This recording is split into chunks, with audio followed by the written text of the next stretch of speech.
Good evening, youth. Let us all bow down and let us pray. Hallelujah, Lord. Thank you for your wonderful spirit na mangusap sa amin, bibigay sa amin ng inspiration, direction, upang malaman po namin ang nais po ninyo sa aming buhay. Once again, Lord, lahat ng mga tao na they are expecting from you, we know, Lord, that you will never disappoint those hearts who want to meet and encounter you tonight. In Jesus' name, amen. Alright, so once again, nandito pa rin tayo sa prime target. So pag sinabing prime, primary, pinaka-importante, top, at target, the focus of an action. So, di ba, we just heard sad news about an American podcaster, influencer, who was targeted and assassinated. Nakakalungkot na may mga ganun pangyayari na just because of different beliefs, different opinion, may mga naglalabasan ng hatred and violence. So, nakikita natin na natatarget ang mga ganung mga bagay, ganung mga tao. At sa ating series, gagawin nating positive pag sinabing word na target. Di ba pag target, alam naman natin na maraming pwedeng matamaan, maraming pwedeng maapektuhan. Pero para hindi siya maapektuhan, matamaan, kailangan matarget mo talaga yung sabihin nating goal o priority. Dumating na ba kayo sa punto na sa sobrang dami niyong gagawin, hindi niyo alam, tas hindi kayo nagsisimula. Sa sobrang overwhelmed na, hindi ko alam kung sisimulan ko. Assignment, maghuhugas ng pinggan, maglalaba, project ni Ma'am ganito, project kay ganyan. So, dami. So, andito pa rin tayo sa series na ito. Kaya ang ating pag-uusapan ay ang Diyos. Nang ang Diyos ay sumagot sa panalangin? Hindi. Nang ang Diyos ay nagtanong. Sino rito makakapagbigay ng senaryo sa Bible na nagtanong ang Diyos? Alam natin, alam ng Diyos ang lahat. Ha? Magtatanong ba ang Diyos? Sasagot. Oo. Sasagot sa panalangin, sasagot sa tanong ko. Pero ang Diyos magtatanong. Sino makakapagbigay ng senaryo? May Gcash kayo. Kay Sam. Kay Sam. Uubos na yung Gcash ni Sam. O sige, Sam. Ano yung mga senaryo na nagtanong ang Diyos? Nasaan ka? Adan, okay. Nice. Nice question. Randy. Okay. Do you love me? Peter, ilang beses siya nagtanong? 3 times. So, sino pa rito yung naalala niyo senaryo na nagtanong ang Diyos? Sige, Jomer. Okay. Tinanong niya si Cain. Asan si kapatid mo? Diba? Asan si Abel? Okay. So, marami. Meron pa ba? Dito naman, sa side. Nandito yung mga Genius. Joke lang. Gcash. May sinasabi si Jess.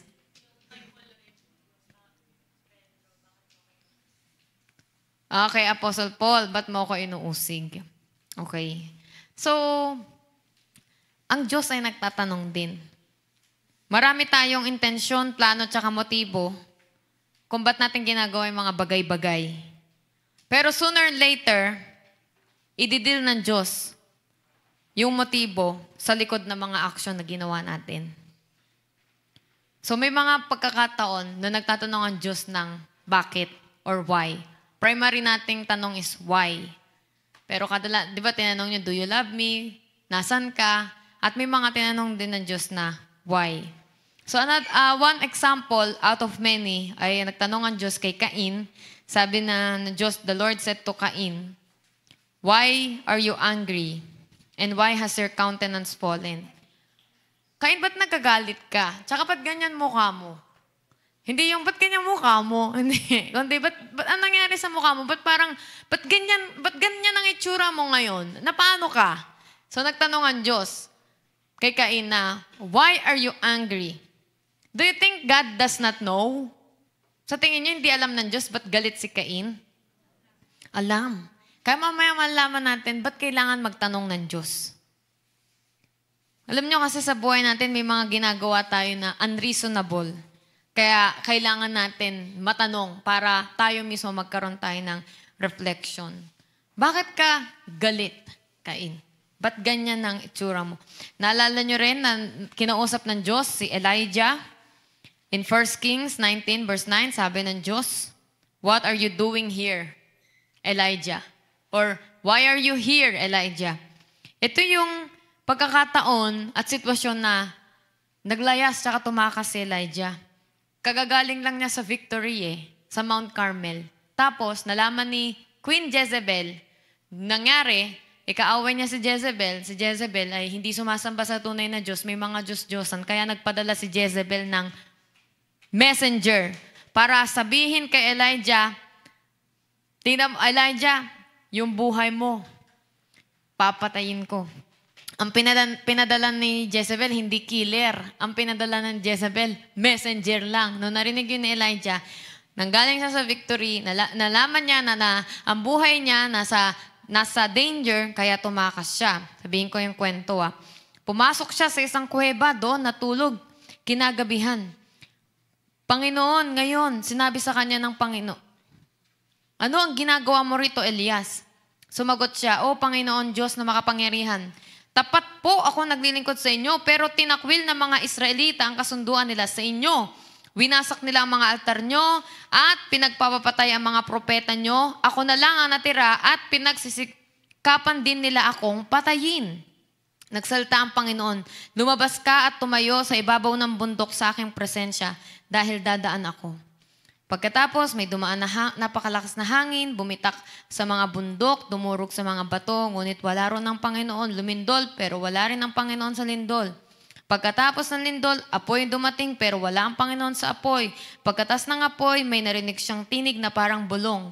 Nang marinig ito ni Elias, nagtakip siya ng kanyang muka gamit ang kanyang balabal. Lumabas siya at tumayo sa bungad ng kuweba. Biglang may tinig na nagsabi sa kanya, "Ano ang ginagawa mo rito, Elias?" Ang kwento po niya nagsimula sa 1 Kings 19 verse 2 to 4. Everybody, let's read. Habi, nagpadala si Jezebel ng mensahe para kay Elias na nagsabi, "Lubusan sana akong parusahan ng mga Diyos kung sa ganitong oras, bukas, ay hindi pa kita napapatay, tulad ng ginawa mo sa mga propeta." Natakot si Elias. Kaya tumakas siya papunta sa Beersheba, na sakop ng Juda, at iniwan niya roon ang utusan niya. Pagkatapos, naglakad siya ng isang araw papuntang ilang, nagpahinga siya at umupo sa ilalim ng punong kahoy, nanalangin, na mamatay na lang sana siya. Sinabi niya, "Sobra na po ito, Panginoon, kunin na lang ninyo ang buhay ko. Wala naman akong pinagkaiba sa aking mga ninuno." No, so, nung tinanong ng Diyos si Elijah, "What are you doing here? Why are you here?" Maaari na-realize ni Elijah na kaya pala siya nandun ay tumakas siya dahil sa takot niya. Biruin po ninyo, pag binasa nyo yung before noon, nanggaling siya sa victory. Marami siyang mga dinaig at tinaob ng mga propeta ng Diyos-Diyosan dahil yung altar niya lang pinaapoy ng Diyos para makita na ang Diyos lang ang buhay. Sobrang tapang, hinarap niya yung napakaraming propeta ni Jezebel. Pero pagkatas noon, nagkaroon lang siya ng death threat, tumakas na siya. Kaya nung pagkapunta niya sa kuweba, "What are you doing here, Elijah?" Nagtanong ang Diyos. Nagtanong din ang Diyos kay Jonah. Anong tanong ng Diyos kay Jonah? "Jonah, anong feeling ng nasa isda?" Ganun ba? Ang sabi, "Is it right for you to be angry?" Tama ba na magalit ka? O ngayon, ano naman yung context nito? Galit si Jonah sa Nineveh dahil kaaway ito ng Israel. Ngunit, nung siya ay nagbigay ng babala at nag-prophecy siya dahil pinapunta siya ng Diyos sa Nineveh, di po ba? Di ba ayaw niya? Kasi gusto niya nga matuloy yung parusa ng Diyos, kaya ayaw niyang mag-preach doon. So tumakas siya, pero still, dinako ng Diyos si Jonah doon sa Nineveh. Kaya ilang araw, sinabi niya sa Nineveh, "Parurusahan kayo ng Diyos pag hindi kayo nagsisi. Ang poot ng Diyos ay mararanasan nyo dahil lubod na ang inyong mga kasalanan." Siguro si Jonah deep inside, tuwa siya, excited siya na, yes, mapaparusahan na yung Nineveh. Kasi kaaway namin to eh. Kaya dapat maparusahan to. Nabigla si Jonah dahil hindi pinarusahan ng Diyos ang Ninive dahil ang Ninive ay nagsisi. Tinalikuran nila yung kanilang kasalanan. Hindi akalain ni Jonah na gagawin yon ng Ninive. Kaya nagalit si Jonah. Lord, sabi ko na kaya ayoko pumunta Kasi kapag pumunta ako, malaking chance, di ba? Pag nag-preach ako, may kinig sila, papakitaan mo sila ng kabutihan mo, ng habag at biyaya mo. Kaya hindi nyo na itutuloy yung parusa nyo. Kaya nagalit si Jonah kasi kalaban nila yun Alam nyo ginawa ng Panginoon? Nagpatubo si Lord ng halaman para maging shade and covering ni Jonah. Tapos, yung halaman na yun, tuwan-tuwa si Jonah kasi sa init ng araw, nagkaroon siya ng shade. Nararanasan nyo naman, di ba? Sa mga motorista, kung saan man, di ba? Kapag mainit ang araw sa probinsya o kung saan man kayo nagra-rides, dun kayo sa ilalim ng puno, di ba? Kasi shaded, tama? Tuwan-tuwa si Jonah. Ikinabukasan, nalanta at nasira yung halaman. Nagalit siya dahil nang hinayang siya. Ang ganda-ganda, sayang, namatay lang. Kaya sabi ng Diyos kay Jonah, nang hinayang ka nga sa halamang yon na tumubo sa loob lamang ng isang gabi at nalanta rin agad sa loob din ng isang gabi. Kahit na hindi naman ikaw ang nagtanim o nagpatubo.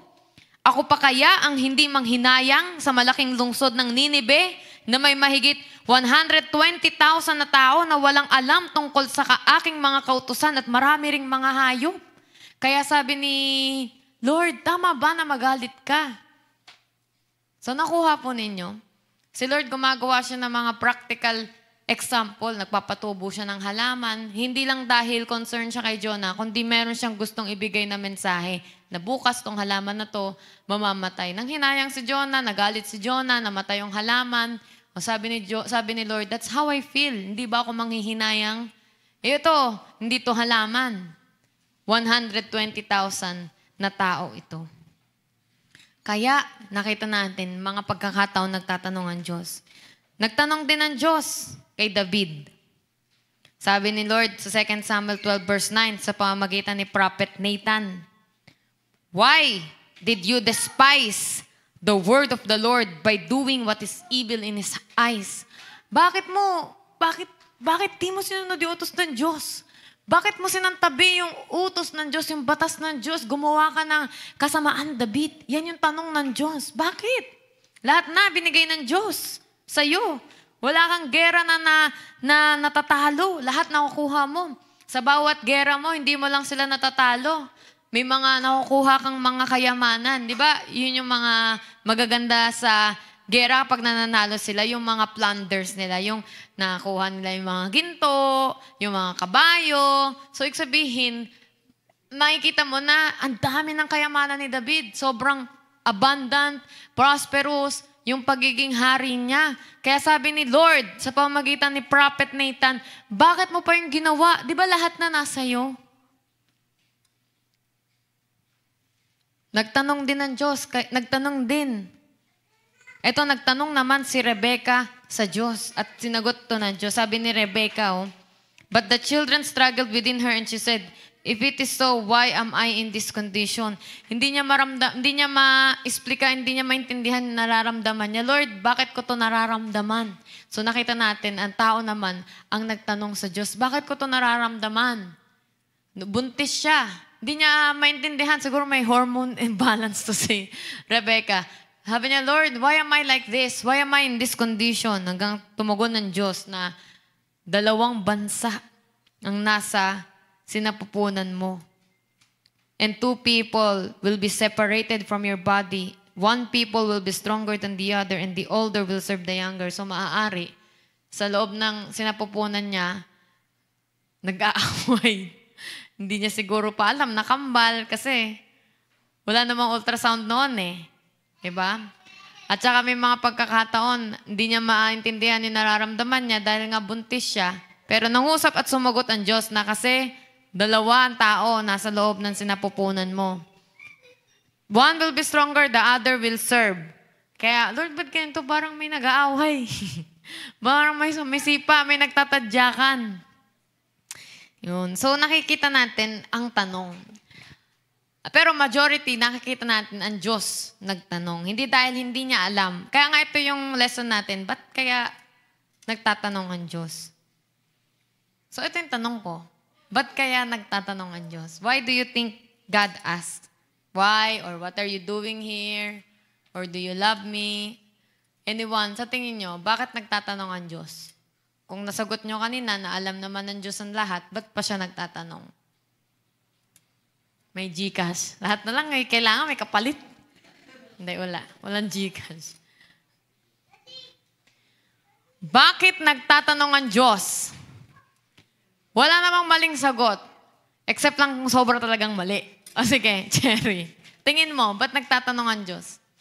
Tingin ko po nagtatanong po yung Diyos para malaman po niya kung karapat-dapat po tayo sa gusto natin. Okay. So, para malaman na kung karapat-dapat. O, sino pa?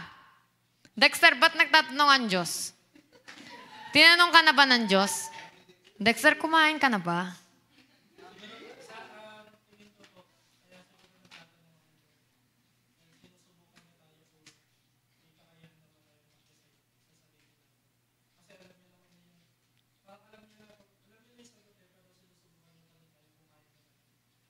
Okay, gusto niya makuha yung sagot sa'yo. Meron sumagot kanina? Ha? Magsimula, okay. Maganda rin yun. Nag-i-initiate si Lord ng communication. So alam nyo ba, kadalasan tanong ni Lord, why, no? Diba? Why are you here, Elijah? O kaya, why are you angry, Jonah? Dahil ang why, ay ang target nun, yung internal motive. Pag tinanong ka ng, Biboy, ba't mo ginawa yun? Di ba, merong action na obvious na naganap na at nangyari na yung action na yun, pero pag tinanong ka ng bakit, yun yung bagay na nasa kalooban ng puso mo, di ba? Motibo. Bakit mo sinapak si ganyan? Di ba? Parang kailangan ko malaman bakit para makita yung reason. Tama? May natanungan na ba kayo ng bakit? Bawa, ba't ang ganda mo? Oh. Meron na ba? Natanong na sa'yo yung princess, ba't ang ganda mo? Kanina? Uy! Wow! So gusto malaman ng secret. Kasi parang ano kaya ginagamit skincare at saka blooming talaga. Parang bagay sa'yo yung lavender na kulay. Kanina ko pa nakikita na parang nag-blooming si princess sa jacket mo, ganyang kulay. Bagay sa'yo yan. Huwag mo tatanggalin ha. Okay, ba't ang ganda mo? Sakto pala. May nagtanong ano tinanong sa'yo, Sam? Ba't ganyan ka? Sam, may pa-cash in ka? Ganun yung mga tanong. Oh, yung mga tanong sa'yo. Jomer, ano natatanong sa'yo? Madalas. Bakit ganyan ugali mo? Okay, at least honest. Randy, ano kadalasan natatanong sa'yo? Bakit ganyan yung pinili mong trabaho? Okay. Drea, ano yung mga kadalasang natatanong sa'yo? Ba't ngayon ka lang? Dumating sa buhay ko. Ano yung tanong? Saan ka galing to? O kung saan siguro to pumupunta. Saan ka galing? Sa Thailand. Bakit? Rhea! Ganon ang mga sagot. Alam mo na sagot mo, ha? Diyan, ano natatanong sa'yo? Ano kadalasan tatanong sa'yo? Ba't ka ganyan? Ang katakot naman yan. Ba't ka ganyan? Parang kakaiba ka. Kaya ba't ka ganyan? Okay? So, alam niyo yung mga bakit. Di ba tayo, nahirapan tayo sumagot na. Di ba, tinanong siya, ba't ganyan ugali mo? Masagot mo kaagad. Hindi, kasi pinaprocess mo eh. Iniisip mo na ba't nga ba? Tinanong siya, siya tinanong na ba't ka ganyan? Iniisip mo, bakit? Ano bang meron? Yung internal motive. Because every action has a motive behind. Every emotion has a reason behind. Sa mga girls, meron bang time na lungkot kayo, hindi nyo alam bakit kayo nalulungkot? Hormones. Okay. So, nasasagot nyo ba yon? Kapag nalulungkot kayo, pag tinatanong nyo, bakit ako nalulungkot? Nasasagot nyo. Meron kayong naaalala. Meron kayo na anong sagot. Okay? God is not only after our action, but the heart of it. Si Lord, hindi lang siya, mali ginawa mo, parusa. Si Lord, tumatarget siya sa puso. Ba't kaya niya ito ginawa? Bakit kaya siya nagagalit? Di ba akala kasi natin, bawat action natin, na pag gumawa tayo ng mali, alam natin kasunod na kapag sa lahat ng mga ginawa nating mali, merong mga consequences. Pero when we come to know God more, one day, He will deal with the heart. Why we do those kind of things. Concerned si Lord as to why we do things. Kaya nga dumating dito si Jesus. Okay, listen. Sa Old Testament, ang binigay ng Diyos na instruction, kapag sila'y nagkakasala, ay mag-aalay sila sa altar. Di po ba? May mga sin offering, peace offering, burnt offerings. Kapag nagawa mo to sa kapwa mo, ito yung alay mo. Pag nagawa mo to sa Diyos, ito yung mga aalay mo ng hayop. Napagod ang Diyos doon. Kasi sabi ng mga tao, okay lang gumawa ng masama. Meron naman akong pang-alay eh. Okay lang gumawa ng masama. Meron akong natirang mga tupa. Ialay ko na sa Diyos. Kaya sabi ng Diyos, ayoko. Hindi naman yan yung talagang motibo ko kung bakit ko inano yung pag-alay eh. Ginawa nila, every time nagagawa sila ng kasalanan, okay lang sa kanila kasi mag-aalay naman sila. Kaya bumaba si Jesus para i-target niya yung puso. Nag-commit ka ng adultery, tapos mag-aalay ka. Ang sabi ni Jesus, alam mo ba na nagko-commit ka na ng adultery? Hindi mo palang ginagawa, nagko-commit ka na. Saan ka nagko-commit? Sa isip mo, sa mata mo. Kaya si Jesus, dumating siya para targetin yung heart because they got it all wrong. They keep doing sin, enjoying sin because mag-o-offer naman sila sa Diyos. Naintindihan po natin. Kaya nung bumaba si Jesus, He get into the heart of the action. Di ba sabi nila, hindi ka pa nakakapatay pero nakapatay ka na sa isip mo. Nag-commit ka na ng kasalanan. Kasi saan nagsisimula yung mga ganong action? Bigla lang ba yung nagagawa? Ay, napatay ko siya. Ay, nabuntis ko siya. Ay, nabuntis ako. Hindi, di ba? Yung mga ganon, binabalik ni Lord. Pinagplanuhan nyo yan. Pinag-isipan mo yan. Kaya yan nangyari. Hindi yan yung para ka lang natapilok.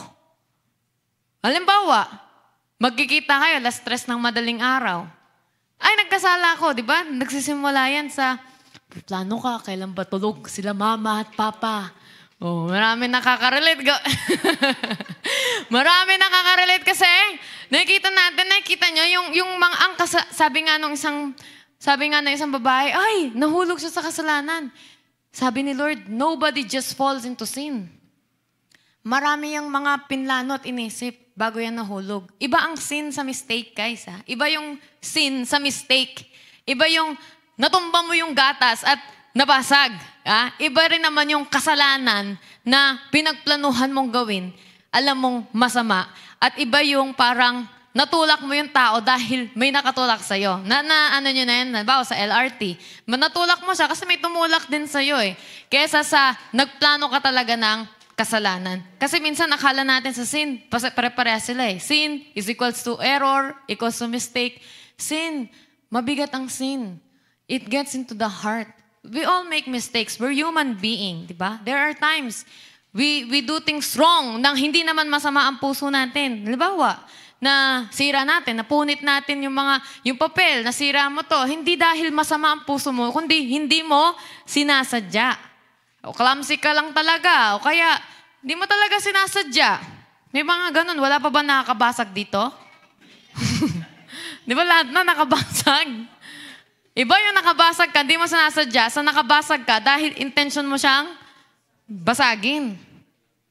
Kaya bumaba dito si Jesus para ipakita na yung mga kasalanan natin. Hindi yan aksyon, tas lalagyan mo lang ng pangalay. Tinatarget niya yung puso. Nagsisimula yung adultery, nagsisimula yung murder, nagsisimula yung witchcraft, nagsisimula yung mga ganyang kasalanan. Lahat yan, hindi lang basta-basta nangyari. Nagsisimula yan dahil Inisip, pinag-isipan, pinroseso, hanggang sa naging action, and then came into sin. And then sin turned to death. Di po ba? Tama? Okay. That is why mahalaga ang mga tanong na binibigay ng Diyos sa atin. Why is your driving force and motivation? Bakit? Gawa tayo ng senaryo. Bakit mo siya tinulak? Bakit mo ginawa yun? Bakit mo sinaktan? Kasi yun yung driving force and motivation. So, ito, hindi lang to about sa kasalanan. Gawin natin to in general. Kahit yung tanong kay Randy, ba't yan yung trabaho mo? Ba't yan yung pinili mong trabaho? Diba? May mga ganon tayong pinapasok at ina-achieve sa buhay na hindi pa pala natin truly nasasagot kung bakit tayo nandun. So, una, why do I want to enter relationship? Why do you want to enter relationship? Sa lahat ng mga nasa relasyon o kung hindi pa man kayo nasa relationship, natanong nyo na ba to sa sarili nyo? Bakit ko ba gustong pumasok sa relationship? Or in Gen Z term, bakit ka ba jowang-jowa? Bakit? Natanong nyo na ba yon? Kasi kapag nasagot nyo yung tanong na yon, magbabago yung perspective nyo. Hindi tayo yung nakaramdam ka, action ka agad. Tanong nyo muna sarili nyo. Bakit? Ba't ko siya gusto? Anong meron sa kanya? Ba't ko siya mahal? Diba? Kasi ma-realize nyo na hindi nyo pala talaga siya mahal. Hindi ko sa lahat sagot yun Ang pinupunto ko, minsan pumapasok tayo sa relationship, hindi dahil mahal natin yung tao, kundi gusto lang natin magkaroon ng label. Para hindi ka na single sa status mo sa Facebook. In a relationship ka na. Okay? Why do you want to enter relationship? Okay, right now, I'm gonna give you 1 minute to think. Lahat naman tayo single or in a relationship, sagutin nyo to sa puso't isip nyo. Tapos magpaparol tayo, tapos kung sino sasagot. Huwag na, joke lang. Ibahin nyo. Sige, sagutin nyo to 1 minute deep inside your heart. Why do I want to enter relationship? Para malaman nyo kung ang sagot talaga is, I love him or I love her, or because I'm bored, I feel lonely, or because ako lang po ang walang karelasyon sa lahat po ng friends ko. Kaya sige kung sino-sino na lang. Basta magka-jowa. Diba? Makikita nyo yung sagot na kaya ako pala gusto pumasok sa relationship. Yun pala yung motibo ko. At kayo mismo makakaramdam kayo ng conviction na parang hindi tamang motibo yun Yung papasok ka sa relasyon dahil naboboard ka. Parang hindi tama yun. Yung papasok ka sa relationship dahil gusto mo, may maipakita ka din na may nagmamahal din sa'yo at nagmamahalan din kayo. Is it because of pure love? Or you love the feeling of being like or label? Sige. Nasagot nyo na ba? Nasagot. Sino sasagot? Tamihan, sasagutin mo? Bakit? Hindi, sige. Hindi. Okay? Next question. Kasi puro tayo relationship Sa mga estudyante dyan, kung gusto man nyo pumasok sa relationship, marami kayong dapat itanong sa sarili nyo. Bakit ko kaya gustong pumasok sa relationship?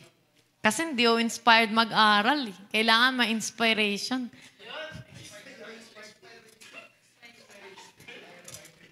Okay. Why do I want to pass the test? Bakit? Para ba talaga sa'yo o para makita nila na may mga achievement ako sa buhay? Hindi na nila ako mamaliitin. Makikita nila, papasa din ako. Dudurugin sila. Diba? May mga gusto tayong marating. Natanong nyo na ba, bakit? Hanggang sa marirealize nyo, hindi nyo naman pala gusto yon. Meron lang kayong gustong ipagtanggol sa sarili nyo.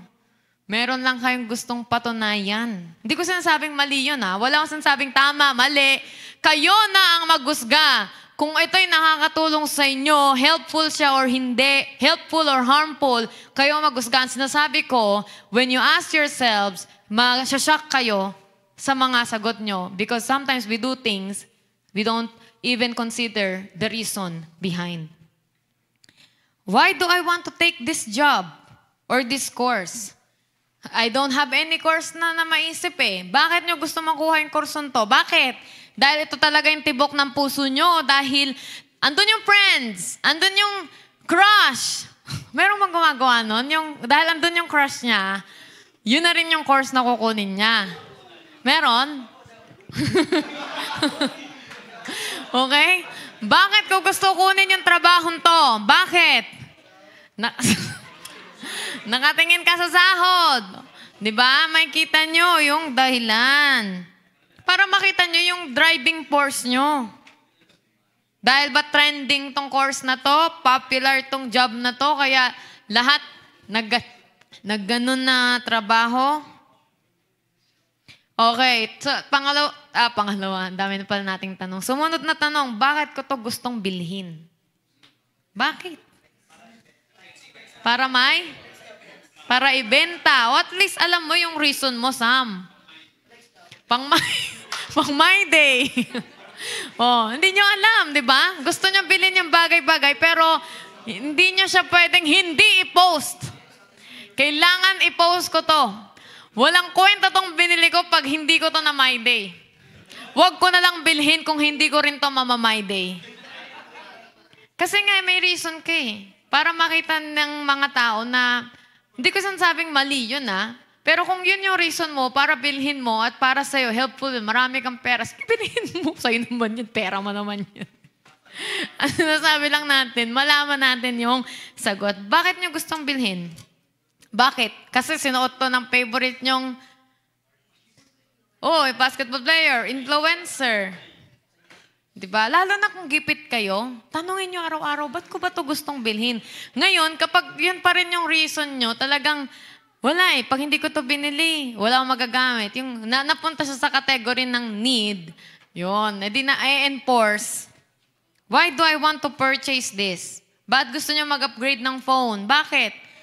Sila naka-upgrade sa akin na lang hindi nakahiyang ilabas. Bakit mo na bibilin to? Kasi nakita mo sa TikTok. So, nagpapabudol ka na naman.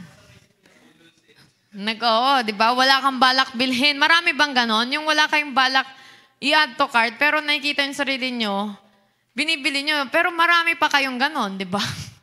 Meron pa kayong ganon. May sapatos pa kayo, may lipstick pa kayo, meron pa kayong ganitong bagay, bibili ka na naman. Tanungin nyo sarili nyo, kapag meron pa kayong bagay, ba't nyo to gustong bilhin? Dahil wala kang kulay na ganon, pwede. Diba?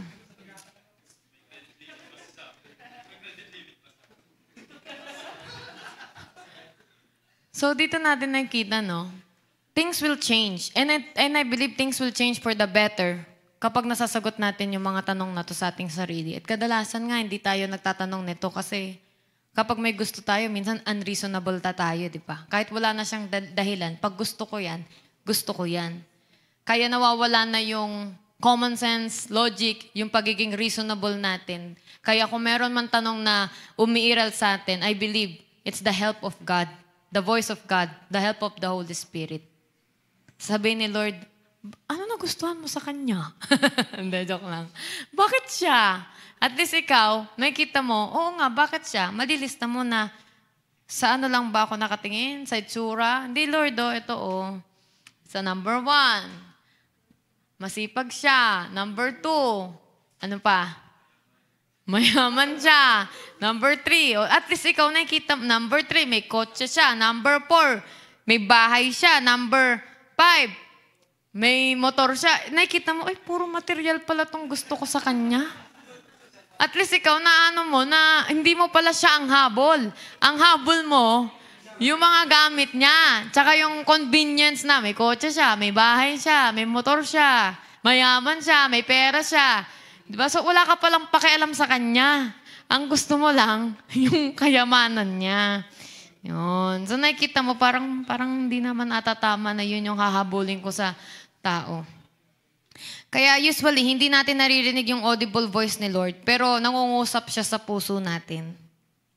Kapag nakakaramdam tayo na parang ganon, God is getting our attention. Kaya ito yung action natin gagawin. We take time to pause and reflect on our actions and emotions.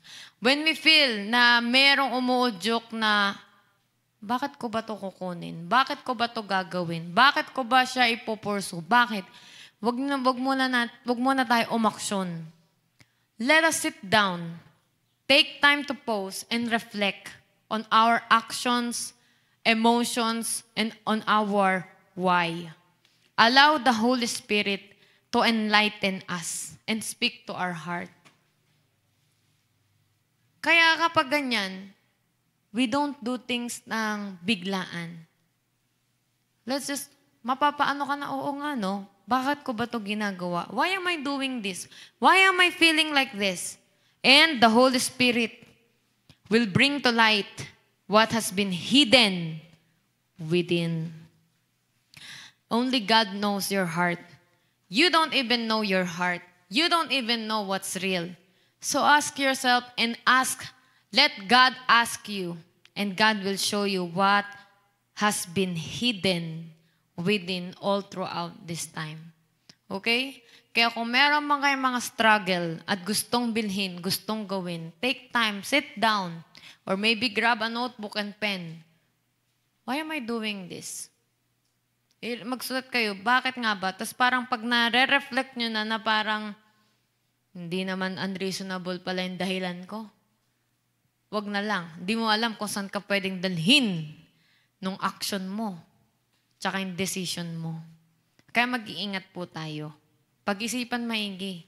Kung kaya, may mga kaibigan tayong nakakatulong sa atin, i-discuss natin to with godly friends and godly counselors. Lalo na kung magde-decide tayo ng major decision. Ano ba yung mga major decisions in life?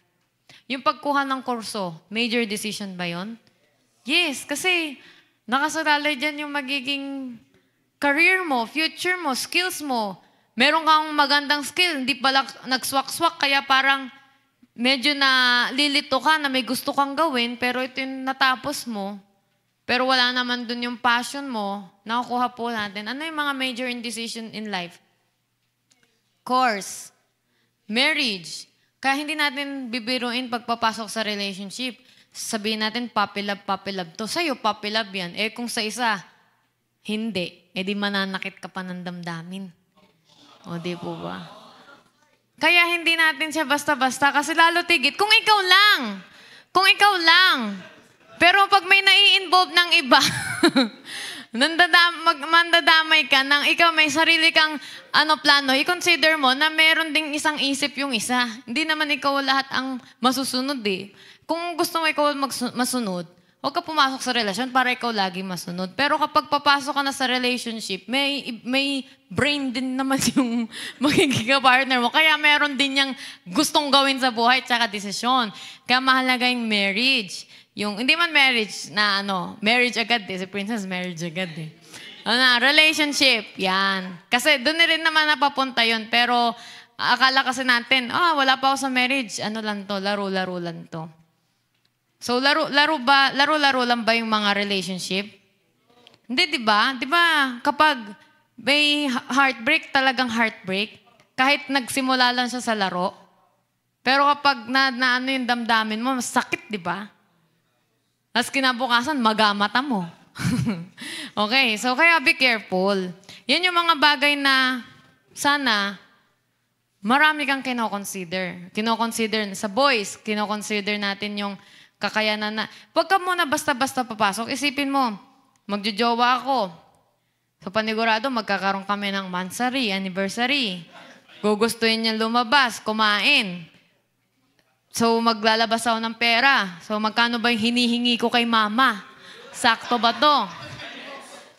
Di ba? Magjojowa ka pala, pero wala kang sarili pang pera. So number 3, marami kang hanggang sa ma-conclude mo, hindi ka pa handa. Wala palang pera. Number 2, dami ko palang gawain sa school or trabaho. Number 3, so nakita natin, relationship. I'm talking about sa obviously na ang priorities to study. Consider it. Try to consider it. Wala namang pumipigil sa inyo eh. Ang inano ko lang, consider it.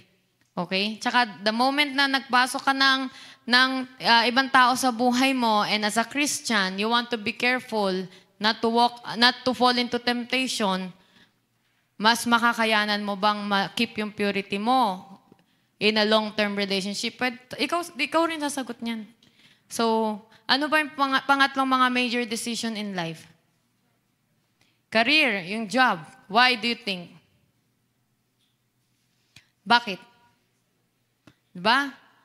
Bakit ko itong gustong trabaho? Tanongin mo sarili mo. Gaano kalayo itong trabaho na to? Diba? Halimbawa, taga Valenzuela ka, tas yung trabaho mo, Cavite. Uwian ka. Kasi gustong-gusto mo talaga dun eh. Pangarap mo magtrabaho sa Cavite. So, uwian ka. So, marami kang itatanong, kakayanin ko ba? Mabubuhay pa ba ako ng mahaba kapag ganun eh? Ibig sabihin, mahalaga yung career kasi naapektuhan ba kayo sa career? Positively, negatively? Or parang wala naman? Walang effect? Walang pagod? Wala. Okay lahat. Di ba hindi? Laki ng effect, di ba? Kahit nga yung oras, makikita nyo, parang logi ako sa oras 4 na oras yung biyahe papunta. Pauwi. Okay. So career. Ano pa yung ibang major decision?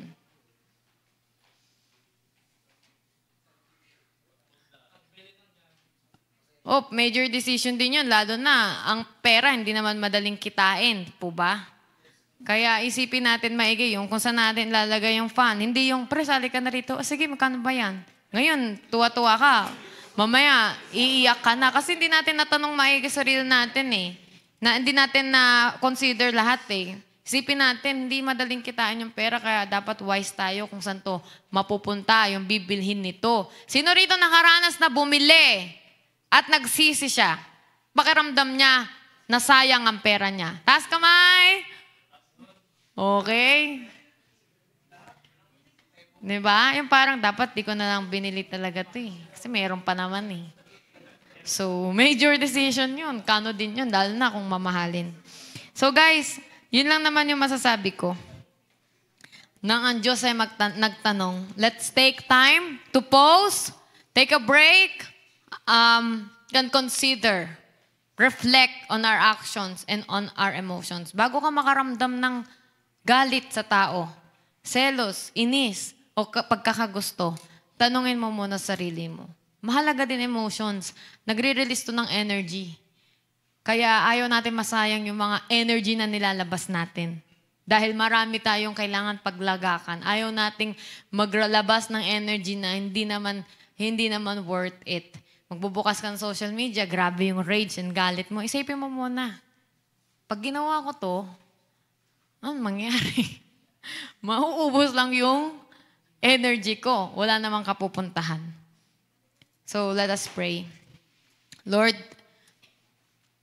there are times na you are asking us questions and we don't pay attention. We're so occupied and busy sa mga gusto namin gawin na sineset aside po namin yung pagko-consider at pagre-reflect, pero nakita po namin may mga Bible characters na talagang tinanong nyo para ma-reflect nila kung ba't nga sila nandun, ba't nila ginawa yun, tama ba na ganun yung maramdaman nila. And Lord, help us in this busy times we have and busy world we are in. Help us to take a break, take time to just pause and listen to you and ask ourselves and reflect on our actions and our emotions.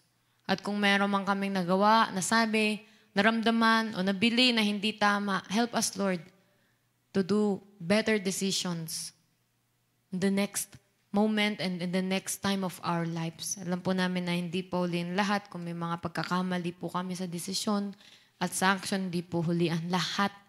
You are able to restore and you are able, Lord, na gawin ulit brighter days ang aming pong buhay. Thank you, Lord, for tonight. In Jesus' name we pray.